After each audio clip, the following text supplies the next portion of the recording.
આજે જામનગર ખાતે ગોપાલભાઈ ઇટાલિયાની જાહેર સભામાં એક વ્યક્તિ દ્વારા એમના પર જૂતો મારીને હુમલો કરવામાં આવ્યો છે, જેનો અમે સખત શબ્દોમાં નિંદા કરીએ છીએ અને વખોડી કાઢીએ છીએ। ગોપાલભાઈ ઇટાલિયા અમારા ધારાસભ્ય છે, લોકપ્રિય નેતા છે અને આમ આદમી પાર્ટી એ ગુજરાતના તમામ વર્ગના લોકો માટે આજે અવાજ બની રહી છે।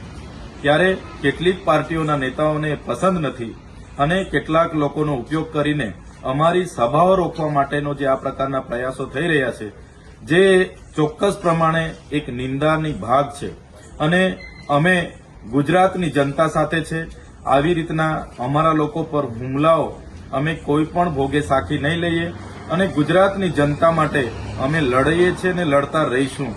અમને ભલે જેલોમાં નાખવામાં આવે છે, અમારા પર ખોટા કેસો કરવામાં આવે છે અને અમારી સભાઓમાં આ પ્રકારના નશો કરાવીને લોકોને મોકલીને જૂતાઓ પણ મારવામાં આવે છે, છતાં અમે ગુજરાતની જનતાના પ્રશ્નો ઉઠાવતા રહીશું, જનતાને ન્યાય અપાવતા રહીશું અને આવા પ્રકારની ઘટનાઓથી અમારું મનોબળ ક્યાંય વ્યથિત થવાનું નથી। એનાથી પણ વધારે તાકાતથી આવનારા દિવસોમાં આમ આદમી પાર્ટી પૂરા ગુજરાતમાં આગળ વધશે।